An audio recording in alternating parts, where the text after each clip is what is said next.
अस्सलाम वालेकुम, नमस्कार, सत श्री अकाल एंड गुड इवनिंग। मैं हूं आरजू काजमी और आप देख रहे हैं पॉइंट ऑफ व्यू। हमें जी ज्वाइन किया है डॉक्टर मुक्तदिर खान साहब ने। बहुत शुक्रिया सर, क्या आज आप आए हैं? थैंक यू आरजू जी। आपके सुनने वालों को मेरा सलाम, नमस्ते, सत श्री अकाल, वनक्कम और नमस्कारम। आप लोग सर के यूट्यूब चैनल पे भी जाकर देख सकते हैं। सर के वीडियोस होते हैं और उसमें बड़ी ज़बरदस्त तरीके से चीज़ों को एक्सप्लेन किया होता है। तो अगर किसी को कोई ख़ास जो है पॉलिटिकल व्यू समझना हो तो आप वहाँ जाकर भी उनका वीडियो सुन सकते हैं और समझ सकते हैं चीज़ों को। सबसे पहले सर हम बात करेंगे भारत की और जिस तरह से अभी पाकिस्तान में भी इलेक्शन का एक शोर है और कहा जा रहा है कि जिस साल इलेक्शन होंगे इसी तरह से भारत में भी कहा जा रहा है नेक्स्ट ईयर इलेक्शंस का बताया जा रहा है।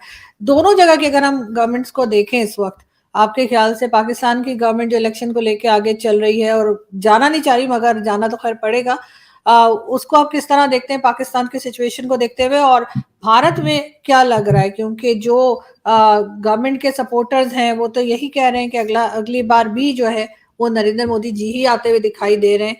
तो आपको लगता है कि बीजेपी की गवर्नमेंट जो है वो कॉन्फिडेंट है, उन्हें कोई टफ कंपटीशन नहीं देखने को मिलेगा? पहले पाकिस्तान की बात करते हैं, because there is not much to talk. मेरे ख्याल से जो ये पीडीएम की गवर्नमेंट है, दे आर रियलाइजिंग कि उनसे गलती हो गई कि उन्होंने इमरान खान को बहुत गलत वक्त पर हीरो बना दिया। सो अब पाकिस्तान के इकोनॉमिक हालात इतने बुरे हैं, whether they like it or not, they are going to be blamed for it. अब ये तकरीबन 1 साल से ज़्यादा इनकी हुकूमत हो गई है एंड दे हैव नॉट, मतलब कोई पॉजिटिव आप अचीवमेंट नहीं बता सकते इस गवर्नमेंट का। You know the way they handle floods, आप देख रहे हैं फ्लड्स के जो कॉन्सिक्वेंसेस हुए हैं वो ख़त्म नहीं हुए, उसका तो जिक्र भी मुझे सुनने में नहीं आता कि policy makers are discussing or not. लेकिन जो लोगों पे असर हुआ है ना, they are going to be very unhappy कि भाई उनके घर चले गए, उनकी इनकम चले गई वगैरह।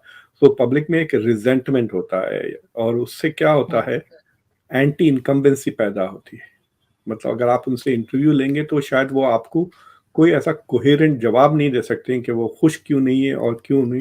लेकिन जब वोट का वक्त आता है, अगर वो वोट डालें तो they usually vote for change, because उनको तब्दीली चाहिए, उनको अपनी हालात बेहतर चाहिए। दूसरी चीज़ ये है कि जो पाकिस्तान के जो स्ट्रक्चरल इकोनॉमिक प्रॉब्लम्स हैं, जिससे आईएमएफ को ले लें या जो डॉलर का जो डेफिसिट है आपके पास, ये सारे जो प्रॉब्लम्स हो रहे हैं, इन्फ्लेशन वगैरह, ये नए प्रॉब्लम्स नहीं है, दे वर ऑलरेडी देयर। इसलिए आप 2019 में यू वेंट टू आईएमएफ, मतलब आप ऑलरेडी आईएमएफ को चले गए थे 2019 से। ये चल रहा है 2019 से चल रहा है। तो पीडीएम वालों ने, आई don't think they thought it through कि भाई they should have done an assessment कि क्या गवर्नमेंट के प्रॉब्लम्स है, क्या हम इसको सॉल्व कर सकते हैं 18 महीने में या जो भी उनको वक्त मिला। तो अब अक्टूबर में आपके इंस्टीट्यूशनली आपका इलेक्शन तो अक्टूबर में होना चाहिए इस साल का। अब वो कोई बहाना, मेरे ख्याल से वो टीटीपी के ऊपर जो वो जंग कर रहे हैं, शायद उस बहाने से वो इलेक्शन पोस्टपोन करेंगे। लेकिन कितना पोस्टपोन करेंगे? 1 महीना, 2 महीने, 6 महीने, 1 साल? और वो जंग के बाद मुझे लगता है कि पाकिस्तान के बाद इलाकों में there will be lot of anger against the Pakistani military. अगर वो करते हैं ऑपरेशंस तो there will be people who will be very upset. So I don't think in the near future PDM will have something to show to the public कि we did this, please vote for us। तो उन्होंने inadvertently Imran Khan की जो failed performance थी उसको erase कर दिया। वरना अगर इमरान खान 5 साल तक रहते तो मेरे ख्याल से ये सारे प्रॉब्लम्स इमरान खान को झेलना पड़ता और there are no answers to it. And I have a feeling कि ये जो इकोनॉमिक क्राइसिस है, Imran Khan would have had more difficulty in dealing with it because the west would not talk to him. फिर वो कहाँ जाते, राइट? ना MBS के पास जा सकते, उनको तो गालियां देके छोड़ दी हैं, फिर ना इधर जा सकते हैं। सो ही वुड देन, वो अक्टूबर में आराम से 5 साल के लिए जीत सकती थी PDM elections if they had not done this unconstitutional जो भी चीज हुआ है। तो मुझे लगता है कि जहां तक कि पाकिस्तान का सवाल है, the question is will they have an election, and if they have a fair election मेरे ख्याल से इमरान खान जीत जाएंगे। And if they don't have a fair election then Imran Khan will lose and then he will start this all over again, करके election fair नहीं है। Sir जी sir कुछ लोगों का ये भी कहना है कि इमरान खान को जो लेकर आए थे यानी एस्टेब्लिशमेंट के लोग, एजेंसीज के लोग, वो लोग अभी भी हैं। मतलब ये जरूर है कि दो ग्रुप्स हो गए हैं कि इमरान खान के फेवर में और एक नहीं है, मगर कहा यह जाता है, बहुत से लोगों का ये कहना है, आई डोंट नो कहाँ तक सही है, कि इमरान खान को हटाया गया है क्योंकि इनसे कोई चीज हैंडल नहीं हो रही थी और लोग अब इनके ऊपर बोलने लग गए थे। तो उनके लिए बेहतर यही था कि इनको हटा दिया जाए और इनके उस सब जो काम बिगड़ा हुआ था उसके ऊपर किसी और को लाके बिठाए, तो इमरान खान ऑटोमेटिकली हीरो बन जाएंगे, जो कि वो अभी तक बन चुके हैं। और अब जब दोबारा इलेक्शंस होंगे तो वो उससे कहीं ज्यादा पावरफुल तरीके से दोबारा इमरान खान जो है वो प्राइम मिनिस्टरशिप पे पहुंचेंगे। आपका ख्याल ऐसा हो सकता है, possible? If you have a fair election in October, Imran Khan will win, इसमें कोई शक की बात नहीं है। अब फिर आर्मी पता नहीं मिलिट्री क्या करती है, whether they rig the election और नॉट। लेकिन अगर आप वो कंस्पिरेसी थ्योरी की लॉजिक फॉलो करें and Imran Khan does come back with a big mandate, let's say कि 50-60% आ जाते हैं उनको सीटें and is in a very strong position, तो मेरे ख्याल से वो फौज की ऐसी की तैसी कर देंगे। He is not going to play ball with the army. He will try to reform the army. He wants the army to be his, मतलब वो चाहते हैं कि आर्मी उनका नौकर हो बनिस्बत है कि वो उनका आर्मी का नौकर हो। So that is the thing. Do you तो think it's possible in Pakistan? I don't think so, army but का डू यू चक्कर ये थिंक? है कि आई मीन उनको निकाला इसलिए गया कि he was pursuing independent foreign policy ना, वो मतलब वो एंटी अमेरिकन जो हो गए थे, वो आर्मी नहीं चाहती थी, right? So he was doing things last time itself which the army was unhappy. लेकिन अगर अब हालांकि उनके पास कोई ऐसा मेजॉरिटी मैंडेट नहीं था, आर्मी ने मैनिपुलेट करके उनको बना दिया था। लेकिन अगर वो मैंडेट के साथ आ जाते हैं, दिस मैन इज अ मेगालोमेनियाक, वो मेरे ख्याल से नहीं सुनेगा फौज की। He might even change, I don't know what he might do. तो आर्मी के लिए दिस इज वो कहते हैं ना कैच 22 सिचुएशन है कि इसको बनाए ना बनाए तो भी प्रॉब्लम है, बनाए तो भी प्रॉब्लम उनका। So that is where they are with Imran Khan. और वो करप्शन के चार्जेस वगैरह कोर्ट्स इतनी इलेजिटिमेट हो गई है पाकिस्तान की जुडिशरी के, कोई यकीन भी नहीं करेगा even if there is a genuine case जिसके बेसिस पे उसको डिस्क्वालीफाई किया जाए या जेल भेजा जाए, he just become a martyr and a hero. India के elections are much more interesting क्योंकि इंडिया का जो लास्ट टाइम जब इलेक्शन हुआ था, इट इज वेरी क्लियर कि there is no alternative to Modi and there is no alternative to Bharatiya Janata Party at the national level. सो अगर आप नेशनल इलेक्शन देखें, देयर इज नोबडी। कांग्रेस की जो करंट प्रेसिडेंट साहब हैं तो मल्लिकार्जुन, वो तो आई डोंट नो वो क्या करते हैं, वो टेडी बेयर की तरह हैं बड़े से। He is not do anything. और राहुल गांधी का स्टेटस तो बहुत ही कंट्रोवर्शियल है and Shashi Tharoor apparently is not very popular in the north, south के बाहर उनकी चलती नहीं है।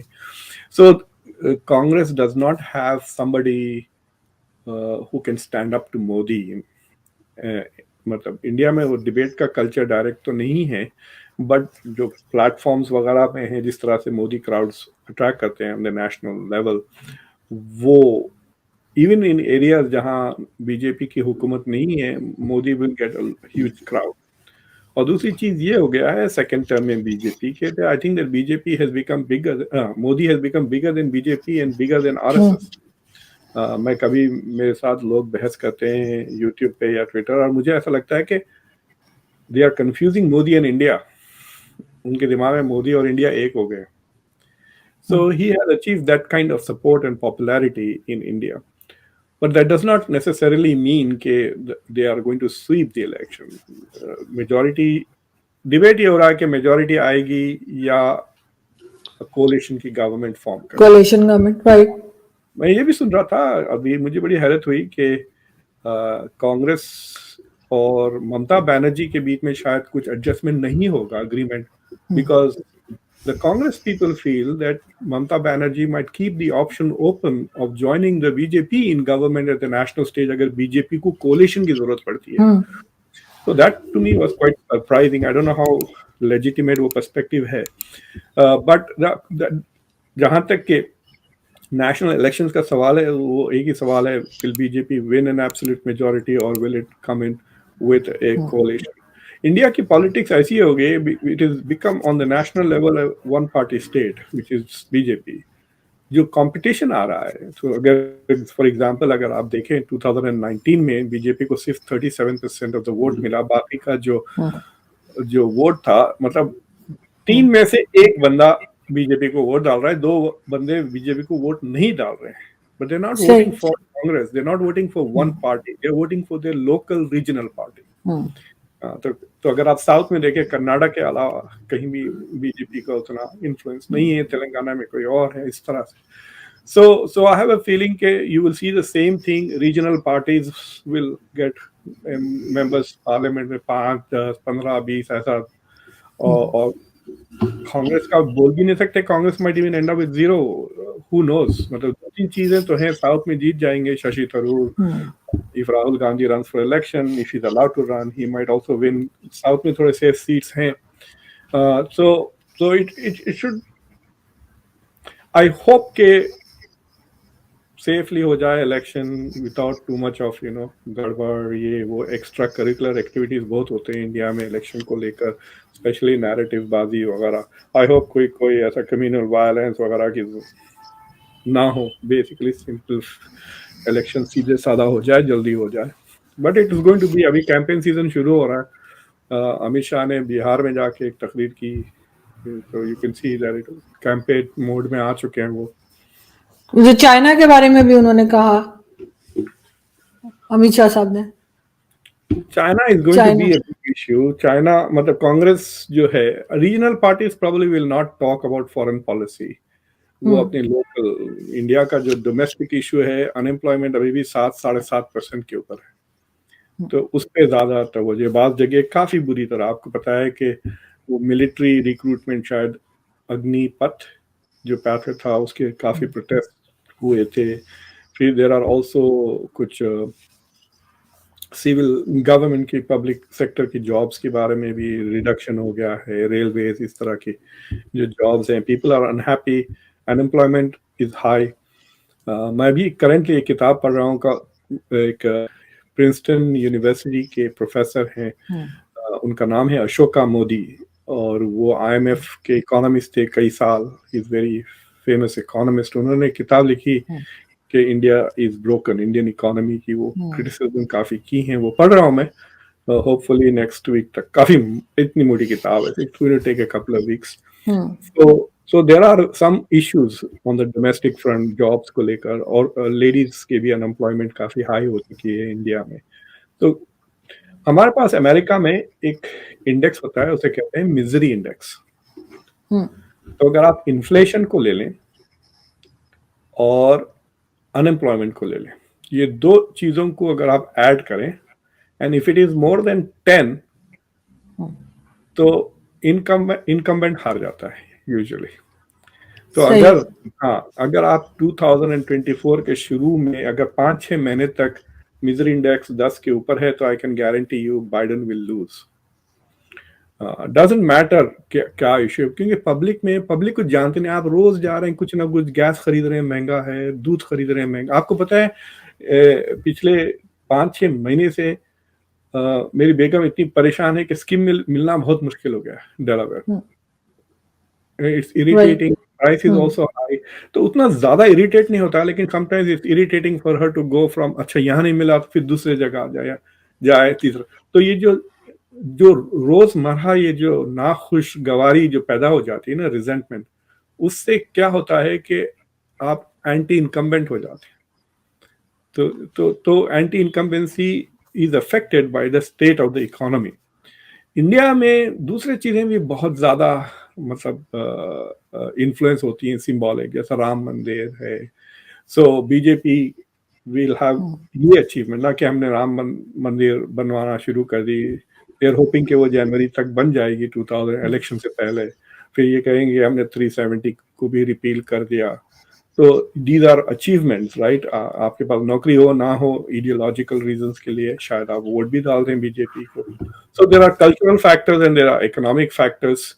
अमेरिका में भी फॉर एग्जांपल अबॉर्शन का चलता है, गन कंट्रोल, ये सोशल वैल्यूज हैं, और फिर अनएम्प्लॉयमेंट, इन्फ्लेशन और health care are these economic issues. तो जिन पे इकोनॉमिक इश्यूज का ज्यादा असर होता है, वो दे वोट ए डिफरेंट वे। जिनके पास से फाइनेंशियली साउंड हो, वो कल्चरल चीजों पे ज्यादा तवज्जो दे देते हैं। लेकिन सर आपको नहीं लगता कि अगर लोगों के पास जॉब्स नहीं है या लोगों को चीज़ें महंगी लग रही हैं और मिल नहीं रही हैं, तो उसमें कहीं ना कहीं पॉपुलेशन का भी जो है वो कहीं ना कहीं होता है, रोल होता है कि अगर जैसे भारत की कहा जाता है कि बहुत ज़्यादा बढ़ती जा रही है, पॉपुलेशन बढ़ती जा रही है, तो कोई भी अगर गवर्नमेंट होगी तो क्या वो सब लोगों के प्रॉब्लम सॉल्व कर पाएगी? तो उसके लिए ये ज़रूरी नहीं है कि जो पॉपुलेशन है उसको कंट्रोल किया जाए। जितना जितना चीज़ें बना सकते हैं लोग या जितना प्रोवाइड कर सकते हैं उससे ज़्यादा कैसे करें? जॉब जितनी है उतनी ही, अगर एक जॉब है और उसके ऊपर आप 100 लोगों को खड़ा कर देंगे तो फिर गवर्नमेंट क्या करेगी?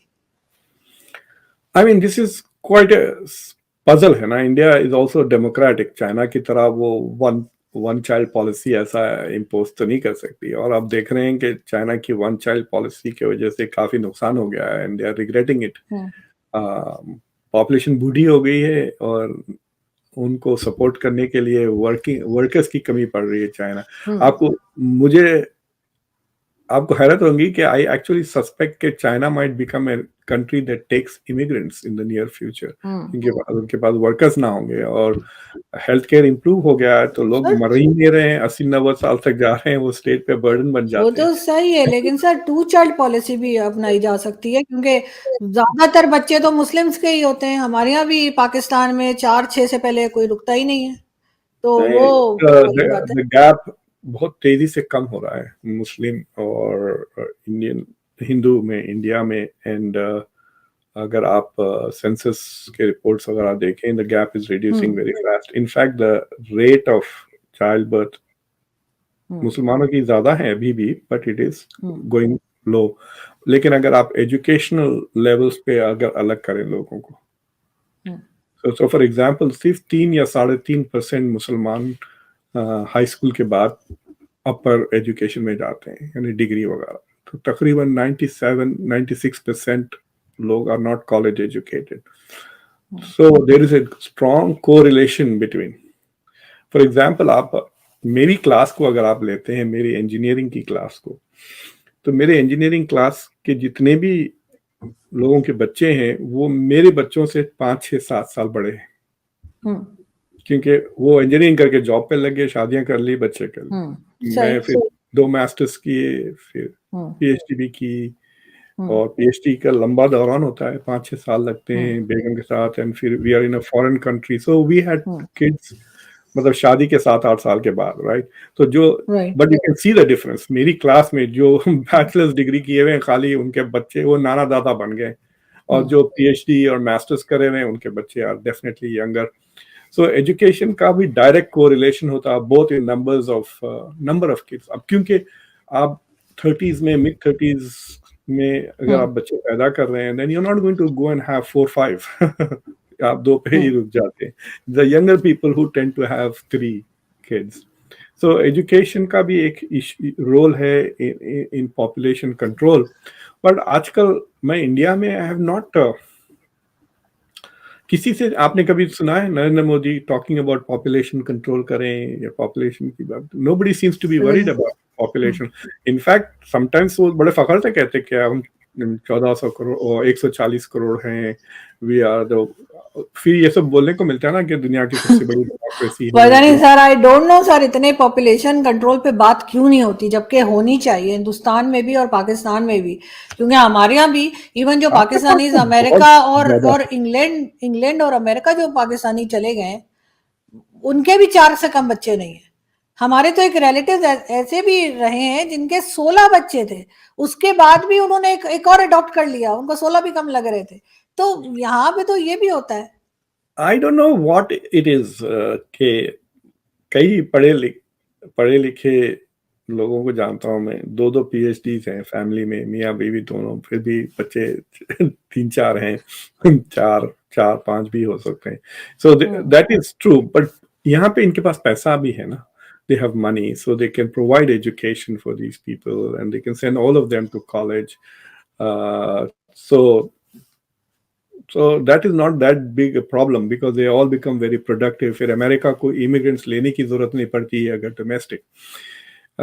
देखिए, अगर आपको इकोनॉमी को ग्रो करना है तो कंज्यूमर्स को ग्रो करना पड़ता है, उसकी वजह से पॉपुलेशन ग्रोथ की जरूरत है। Every country is trying to grow its population, लेकिन फैमिली लेवल पर, इंडिविजुअल लेवल पर, in order to have a quality of life, आप कम बच्चे करते हैं। मैं यकीन कर सकता हूं कि मैं I have done the math on this कि अगर मेरे 4 बच्चे होते तो I couldn't have given the kind of quality education मैं अपने बच्चों को दिया, because they were two, not just in terms of financial but वक्त के बाद आपके पास जॉब के यहाँ बाद तो खैर इस्लामिक कंट्री में तो सर सीन ही कुछ और होता है। यहाँ तो मौलवी भी बात नहीं करने देते, यहाँ तो कहते नहीं नहीं ये जी ये गलत है, नहीं मना करना चाहिए।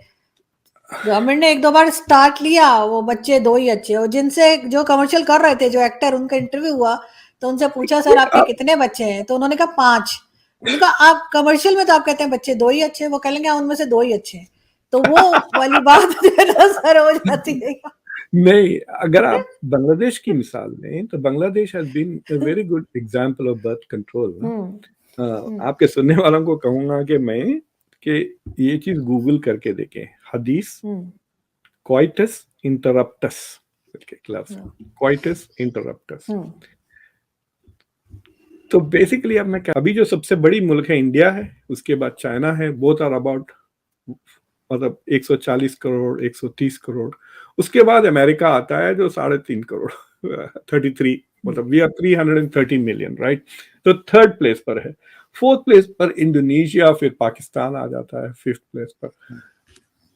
आइंदा 10-15 साल में या 20-25 साल में you will become the 3rd most populous country with nearly 500 million. Double हो जाएगा आपका पॉपुलेशन। आई डोंट नो कैसा रहेंगे लोग। नेचुरल रिसोर्स पे, जमीन पर उस पर बोझ पड़ जाता है, वाटर पे रिसोर्सेस, अभी खाने को आटा नहीं मिल रहा है फिर। सो और सबसे बड़ा प्रॉब्लम ये हो जाएगा कि जॉब क्रिएशन ना, भाई हाउ विल, अगर आप अभी जो पॉपुलेशन है 200 का, उसके लिए जॉब्स नहीं क्रिएट कर सक रहे हो तो 500 के लिए क्या जॉब करें? आपसे इसीलिए सर मैं कह रही हूँ कि अगर इंडिया में इस वक्त लोगों के पास जॉब नहीं है तो उसमें गवर्नमेंट की तो गलती नहीं है, उसमें तो यही बात है कि अगर पॉपुलेशन इतनी ज्यादा है तो गवर्नमेंट कैसे प्रोवाइड करेगी। तो लेकिन अगर हम ऑफ डायस्पोरा ना, एक जॉब्स बाहर मिल जा रहे हैं इनको, अमेरिका को भेज रहे हैं हर साल 1-1.5 लाख इंजीनियर्स, यूरोप को भेज रहे हैं, मिडिल ईस्ट में तकरीबन 1 करोड़ इंडियंस काम करते हैं, you know. So there is मैं बोल रहा हूँ कितना फिगर है, 8.5 मिलियन लोग काम करते हैं इन द मिडिल ईस्ट, खासतौर से गल्फ कंट्रीज वगैरह में। सो बहुत सारे इंडियंस आर वर्किंग ओवरसीज। अब वो ईस्ट भी जा रहे हैं, मलेशिया, इंडोनेशिया वगैरह में भी इंडियंस काम कर रहे हैं। So right now because there not that many jobs at home, they are also going abroad. और अगर दूसरे ओवरसीज कंट्रीज के पॉपुलेशन डिक्लाइन जिस तरह से हो रहा है वेस्टर्न कंट्रीज का, अगर वो होते रहा, so then you will see that they will continue to need migration. मुझे लगता है कि अगर ये हम लोग तो शायद नहीं रहेंगे, लेकिन अगर 50 साल के बाद या 100 साल के बाद इस तरह का हम फिर शो करें तो the demographics of the world is so different कि हद ही नहीं, मतलब सर हमें देखेगा कौन 100 साल के बाद? will come to see us. 100 साल के बाद साइंस इतनी बदल जाएगी कि मैं कहता हूं कि we can go through drive through के थ्रू हम जाके कह देंगे भाई आई नीड 2 न्यू, जो नए घुटने दे दे मुझे और मुझे एक नई नाक चाहिए, थोड़े बाल भी दे दे।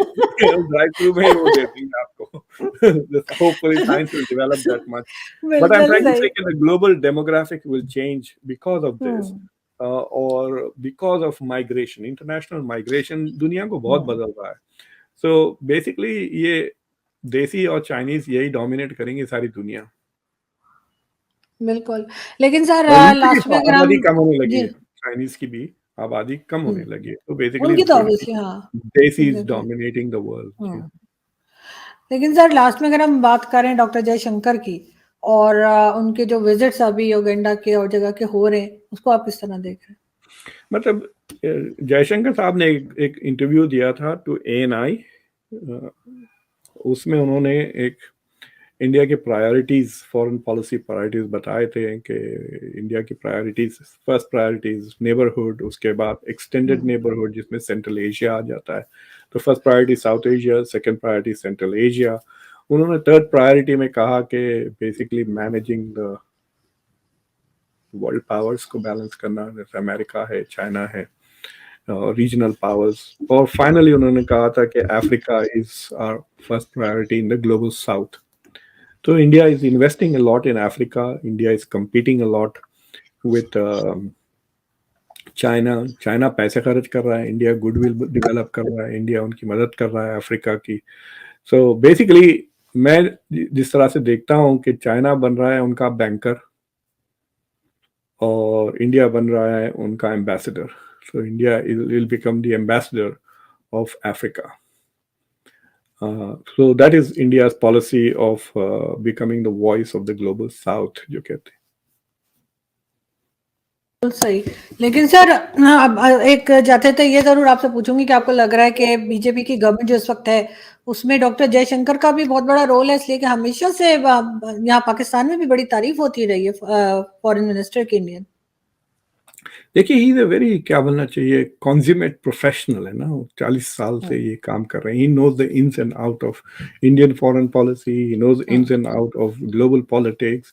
वो कई इंपॉर्टेंट कंट्रीज में सर्व कर चुके हैं, चाइना में भी थे, जापान में भी थे, and he has served as foreign secretary भी कर चुके हैं। So he knows his job, so he is a domain expert, जो कहते हैं ना, he is a domain expert. और उस पर अब he now has power, so he is able to implement his vision. जो पहले ब्यूरोक्रेट्स के पास आइडियाज होते हैं बट पावर नहीं होता है to fully implement it, is in the hands of elected officials. So he is being the foreign minister. और मुझे लगता है कि प्राइम मिनिस्टर मोदी उनको ट्रस्ट भी करते हैं और उनकी सुनते भी हैं on many issues. So I think he is probably one of the most influential Indian foreign ministers, not just on the global stage कर रहा हूँ, लेकिन इंडिया में भी he is one of the most influential foreign ministers, external affairs ministers. So उसके वजह से I think his stature is very high. It would be very interesting कि अगर वो 2024 में लोकसभा की सीट के लिए लड़ते हैं कहीं से। I would love to see कि क्या होगा। I'm just curious from an academic point of view. अभी वो राज्यसभा के मेंबर है। राज्यसभा बहुत आसान है जीतना if your party is supporting you and if your party is in power. हाँ, लेकिन Lok Sabha is a different thing। आपको मतलब there are safe constituencies, मतलब गुजरात से अगर वो लड़े तो he'll probably win easily। मतलब there are so many state BJP के बहुत safe constituencies हैं, but still it is very different। लेकिन पिछले एक आध साल में you can see he's also venturing into domestic politics। पहले नहीं जाते थे वो, लेकिन अब वो you can see that he's playing to the domestic audience, and so he's becoming slowly a politician also, but otherwise he was always a professional, foreign policy professional। उस वक्त से भी उनकी international community में काफी इज्जत है। पोम्पेयो ने अपनी किताब में बहुत तारीफें लिखी जयशंकर की, और दूसरे भी उनके जो पर्सनल फ्रेंड्स हैं। For example one of his personal friends is Tony Blair. So people in the international arena में they also are very respectful of Jaishankar. बिल्कुल ठीक। बहुत शुक्रिया सर कि आपने ज्वाइन किया, बहुत अच्छा लगा आपसे बात करके। Thank you so much. Thank you very much Aarzoo ji. Thank you. सुनने वालों को फिर से मेरा सलाम। Thank you sir.